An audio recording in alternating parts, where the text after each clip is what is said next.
시청자 여러분 안녕하세요. 육아포커스 이보연입니다. 아이를 예정일보다 일찍 출산하는 산모가 꾸준히 늘고 있다고 합니다. 임신 기간이 37주 미만이거나 몸무게가 2.5kg 미만으로 태어난 아이를 조산아라고 하죠. 조산의 원인은 다양하지만 전문가들은 최근 늘고 있는 고령 임신이나 다태 임신, 즉 쌍둥이 임신 등을 조산의 원인으로 꼽습니다. 조산은 태아와 산모의 건강에 심각한 악영향을 줄 수 있습니다.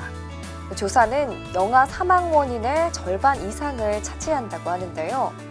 조산을 예방하려면 체중을 적절히 유지하고 스트레스나 우울증을 줄이려는 노력도 필요하고 조산의 징후가 발생하면 적극적으로 관리해야 합니다.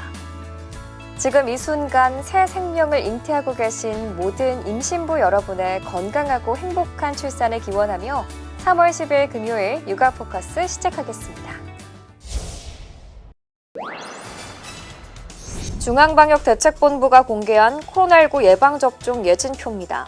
아나필락시스 증상으로 치료받은 적이 있냐는 질문이 눈에 띕니다. 아나필락시스는 음식, 약물 같은 외부 물질이 몸에 들어왔을 때 해당 성분에 알레르기 반응을 가진 사람에게 나타나는 쇼크 증상입니다. 혈압 저하, 호흡 곤란을 겪을 수 있고 가려움증이나 홍조, 혈관 부종 등 피부나 점막의 변화를 동반하기도 합니다. 호흡이 곤란하실 수가 있고 또 혈관이 이완되면서 혈압이 떨어지실 수가 있고 그러면서 의식 소실이라든지 쓰러진다든지 이러한 증상이 나타날 수가 있는데 굉장히 대부분은 30분 이내에 나타나는 경우가 있고 굉장히 빠르게 진행되기 때문에 아나필락시스는 대부분 접종 후 30분 이내에 급성으로 발생하기 때문에 알레르기 반응이 있었던 사람은 접종 후 곧바로 의료기관을 떠나지 말고 이상 반응을 관찰하는 게 무엇보다 중요합니다. 철저한 예진을 통해 아나필락시스의 위험군을 선별하고 접종 후에는 15분 내지 30분 관찰을 통해 이상 반응 발생 시 신속히 응급처치가 되도록 의료인에 대한 사전 교육을 실시하고 있습니다. 방역당국은 알레르기 치료제 에피네프린을 접종기관에 비치하고 소방청과 협조해 이상 반응 환자를 긴급 이송할 방침입니다.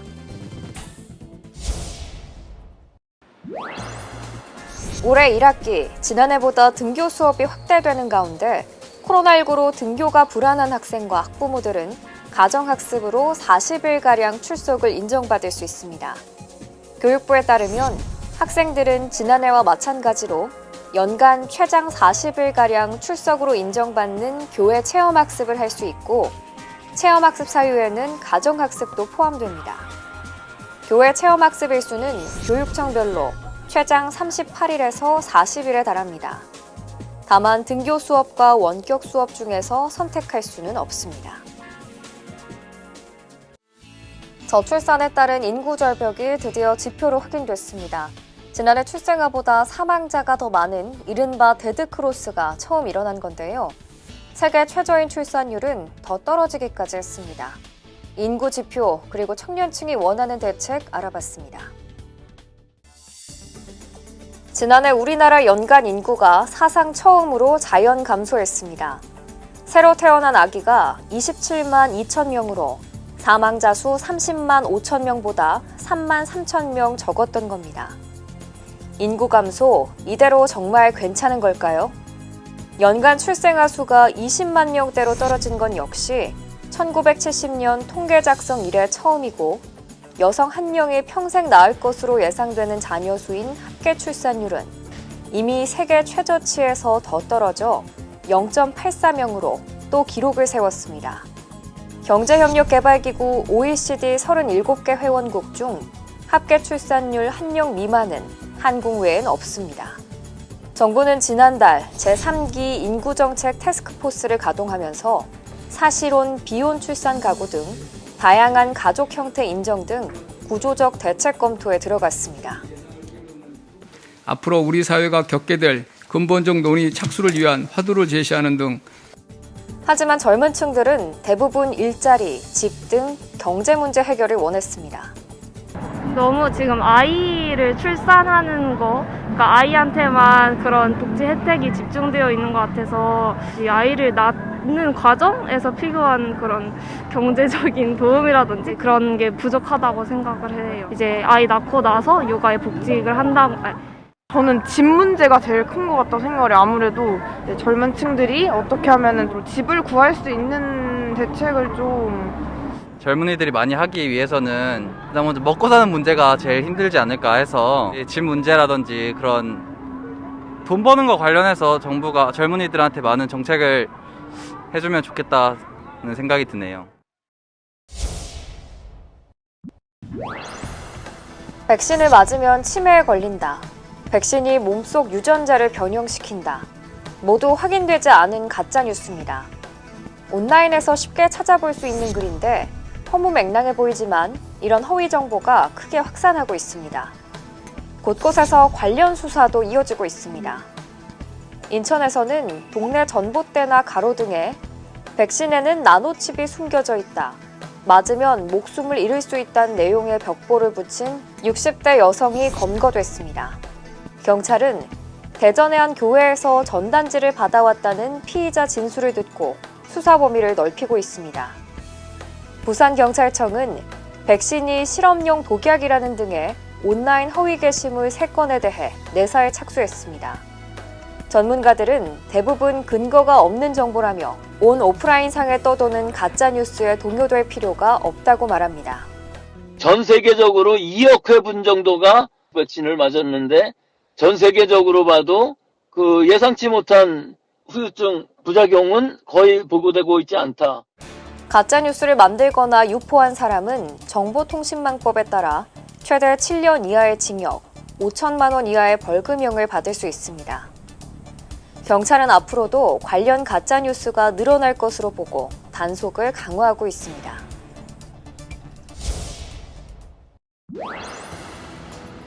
직장인들이 많은 광화문 일대입니다. 점심시간이 되자 식당가는 점차 사람들로 붐빕니다. 곳곳에 손님들이 꽉 들어찼고 바로 옆에 나눠 앉을 생각으로 5인 이상의 사람들이 식당에 우르르 들어가는 모습도 쉽게 포착됩니다. 다닥다닥 줄을 서서 대기하는 곳도 많습니다. 좀 오래 기다리셔야 돼요. 기다리시는 분들이 좀 계시는데요. 죄송합니다. 이번엔 카페로 가봤습니다. QR코드나 수기명부 작성이 필수지만 이를 소홀히 하거나 아예 구비조차 해놓지 않은 곳도 있습니다. 전문가들은 거리두기 장기화에 백신에 대한 기대감까지 맞물려 생활 방역이 느슨해지고 있다며 지금이 가장 조심해야 할 때라고 말합니다. 일반적으로 접종이 시작되고 면역력이 생기는 가을까지는 이 거리두기, 마스크 쓰기 등을 철저히 하지 않으면은 우리가 지금까지 잘해왔는데 한순간에 물거품이 될 수도 있는. 일반인 접종은 7월에야 시작됩니다. 방역당국은 백신이 모든 걸 한 번에 해결할 수는 없다며 예방접종의 효과가 나타날 때까지 긴장을 늦춰선 안 된다고 당부했습니다.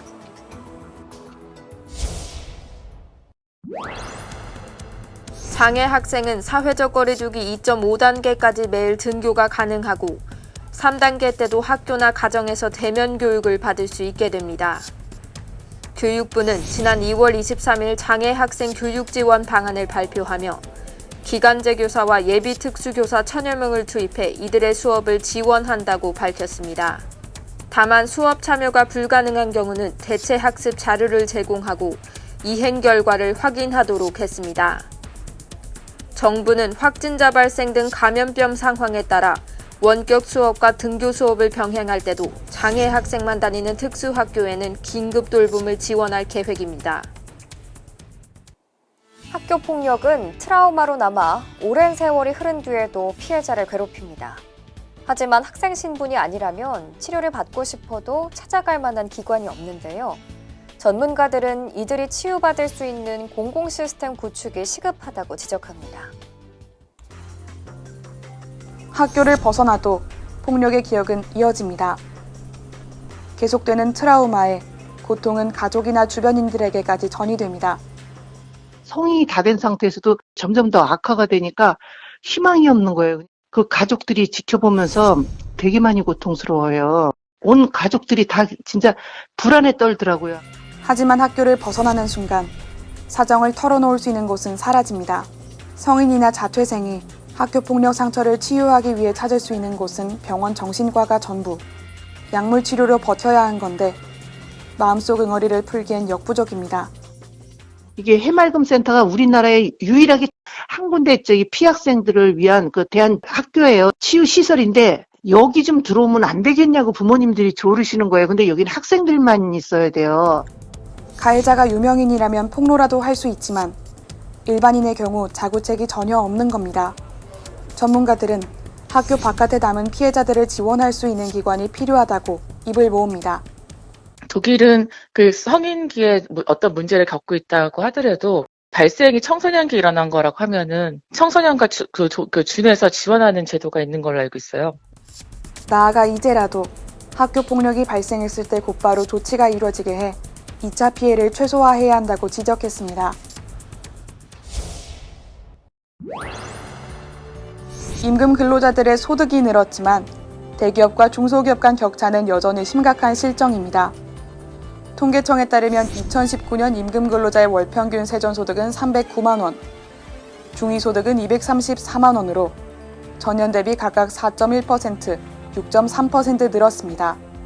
중위소득 50% 이상, 150% 미만인 중간층 근로자 비중은 1.4%포인트 늘어난 50.4%로 2016년 통계 작성 이래 처음 50%를 넘었습니다. 통계청은 최저임금 인상 등으로 소득 불균형이 개선되는 모습이라고 설명했습니다. 하지만 대기업 근로자 월평균 소득이 515만 원인데 비해 중소기업은 245만 원으로 그 격차가 2배가 넘었습니다. 장애를 앓는 의붓아들을 베란다 욕조 찬물 속에 방치해 숨지게 한 계모에게 징역 12년이 확정됐습니다. 재판부는 이 같은 학대 행위는 명백한 폭력이라며 엄중한 처벌이 불가피하다고 판단했습니다.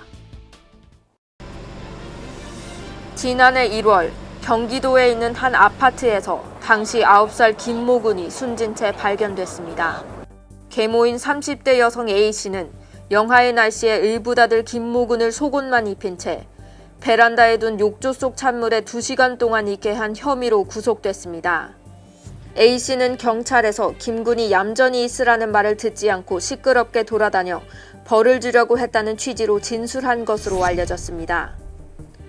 숨진 김군은 지적장애 3급을 앓고 있었고 계모 A씨는 앞서 2016년에도 2차례 학대 정황으로 수사를 받은 것으로 조사됐습니다. 검찰은 A씨에 대해 상습적인 학대 등을 근거로 징역 20년을 구형했지만 1심 재판부는 징역 6년을 선고했습니다. 하지만 2심 재판부는 원심 형량의 2배에 해당하는 징역 12년을 선고했습니다. 당시 재판부는 피해자는 잔혹하게 학대당한 끝에 차가운 물 속에서 형언할 수 없는 고통과 함께 짧은 생을 마쳤다고 지적했습니다. 이어 상당한 기간에 걸쳐 반복적으로 범행을 저질렀고 원심의 형량은 너무 가벼워서 부당하다며 징역 12년을 선고했습니다. 대법원은 이러한 원심 판단에 문제가 없다고 보고 원심을 확정했습니다.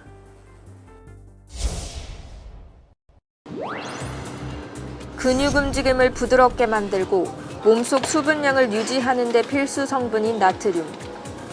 체내 노폐물을 배출하는 데도 도움을 줍니다. 하지만 땀이 잘 나지 않는 겨울철에는 오히려 나트륨 배출이 안 돼 건강을 해칠 수 있습니다. 나트륨이 체내에 쌓이면 위점막을 손상시켜 암으로 악화될 수 있고 칼슘이 소변으로 빠져나가 골다공증 위험도 높입니다. 고혈압 환자는 더욱 주의해야 합니다. 짠 음식이 단 음식 섭취 욕구도 덩달아 높여 과식을 부르고 살이 찌기 쉬워 혈압 상승을 부추길 수 있기 때문입니다. 심하면 심부전이나 심근경색, 뇌경색이나 뇌출혈 등 생명을 위협할 정도의 합병증을 일으킬 수 있습니다. 최소한 국물에 밥 말아서 그 국물 다 드시려고는 하지 마셔라. 매운 음식을 또 많이 찾으시더라고요. 자극적으로 그렇게 더 드시는 분들 같은 경우도 그 부분을 좀 피하는 것을 설명을 드리고요. 적정 수준의 나트륨 섭취량은 식품 100g당 120mg 미만 정도. 전문의들은 나트륨 권고량을 지킬 것을 강조하며 국물이 있는 음식은 최대한 피하고 야채와 물을 충분히 섭취할 것을 조언합니다. 이번 순서는 임신, 출산, 육아에 관한 궁금증을 전문가를 통해 풀어보는 알쏭달쏭 육아 상식입니다. 오늘은 우리 아이의 기침에 대해 알아봅니다. 지금 바로 만나보시죠.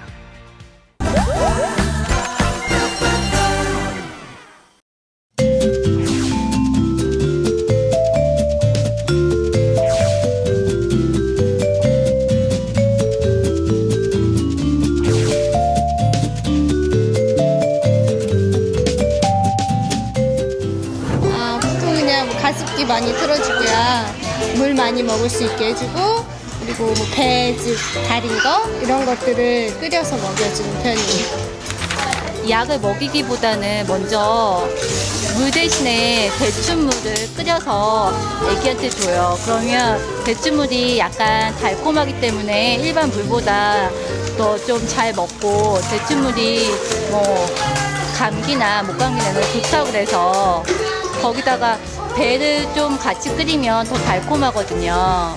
그래서 그렇게 뭐 좀 약간 기침을 하면 물 대신에 그렇게 주기도 하고요. 특별히 뭐 해줄 수 있는 건 없고 그냥 따뜻한 물 같은 거 좀 먹이고요. 그래도 진정이 잘 안 되면 이렇게 등을 이렇게 다독다독 좀 많이 두겨주는 편이거든요. 그 외에는 아는 게 잘 없어서 그렇게만 우선 해주고 있어요.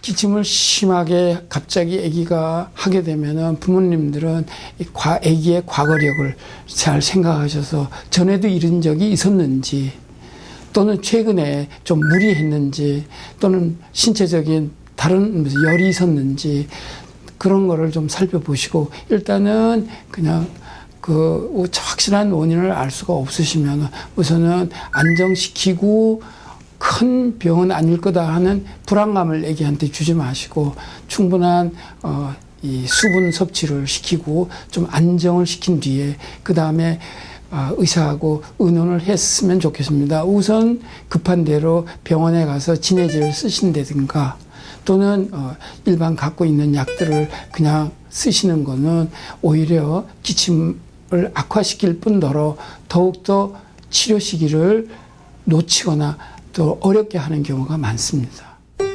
아이 기침이 오래가는 경우에는 왜 그러는 걸까요? 기침이 오래가면은 어머님이나 우리 의사들도 혹시나 합병증을 동반된 폐렴이나 우선 그런 거 아닌가 먼저 생각하는데, 어머님들은 제일 먼저 생각하는 게 연령에 따라서 원인이 다르기 때문에, 특히 돌전의 아기들은 혹시나 기도에 선천성 이상은 없는지, 최근에 발열을 동반한 어떤 감염 증상은 없는지 그걸 알아셔야 되겠고, 아장아장 걸어다니는 그런 어린 아기들에 있어서는 요새 그 이물질을 흡입해서 갑자기 기침을 오래 하는 경우가 있는데, 어떤 경우에는 치명적일 수 있어서 유념하시고, 대개 5살 지나서 기침하는 경우는 대개 천식이라든가 알레르기가 원인이 있어서 일단은 과거 여기 있는지, 가족 중에 비슷한 기침을 하는지 그런 걸 알아보셔야 되겠고, 학동기에 있는 아기들의 기침은 대개 감기 뒤끝에 오는 경우가 많아서 특히 이 습관적 기침 이런 것들도 많고, 요새 이 흡연하는 그런 간접 흡연에 노출됐을 때 아주 심한 기침을 하는 경우가 있어서 어떤 경우에는 수개월까지 가는 경우가 있어서 그 원인에 따라서 어머님들이 고려하셔야 되는데, 일단 2주 이상 기침하는 경우를 지속형 또는 오래된 기침이라고 해서 반드시 의사하고 상의하셔야 됩니다. 방기침과 낙기침의 차이점이 뭔지 궁금하네요. 대체로 두 가지로 구분할 수가 있겠습니다. 우선 기침의 모양을 가지고 구별하면은, 밤에 기침하는 경우는 대개 건성 기침으로 컹컹 울리는 대개 그런 소리가 많이 동반되고, 낮에 하는 기침들은 천명을 동반하는 가래 끓는 기침이 주로 되겠습니다. 대개 기침의 원인을 부위별로 두 번째로 나눈다면은, 기도 상부에서 오는 인두나 코나 귀나 또 그런 부위에서 원인이 됐을 때는 밤에 주로 많이 하고, 이 하부의 원인이 됐을 때는 특히 기관지 또는 기관지 이하에서 나온 경우는 폐렴이나 이런 것들은 낮에 기침을 많이 합니다.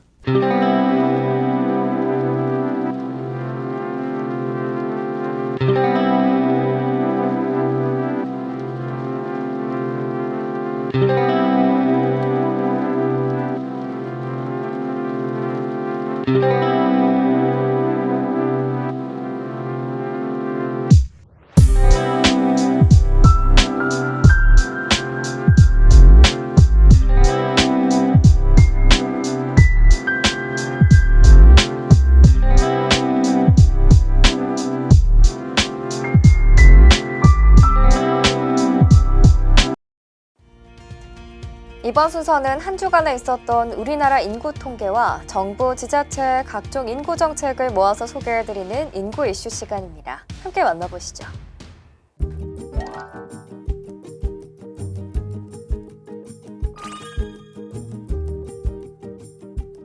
통계청에서 발표한 1월 고용 동향에 대해 말씀드리겠습니다. 15세 이상 인구는 4,496만 8천 명으로 전년 동월 대비 0.7% 증가했으며 경제활동 인구는 2,738만 8천 명으로 전년 동월 대비 2% 감소했습니다.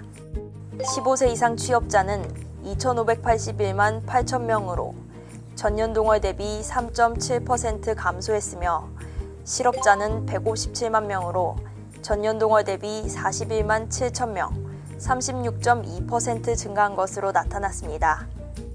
연령계층별로는 20대, 30대, 40대 등 모든 연령계층에서 고용률이 하락세를 보였습니다.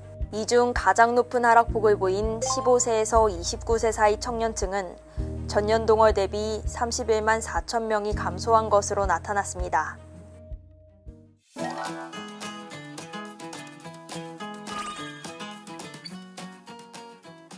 여성가족부는 가족상담 전화의 모바일 채팅 상담 서비스를 시행 중이라고 밝혔습니다.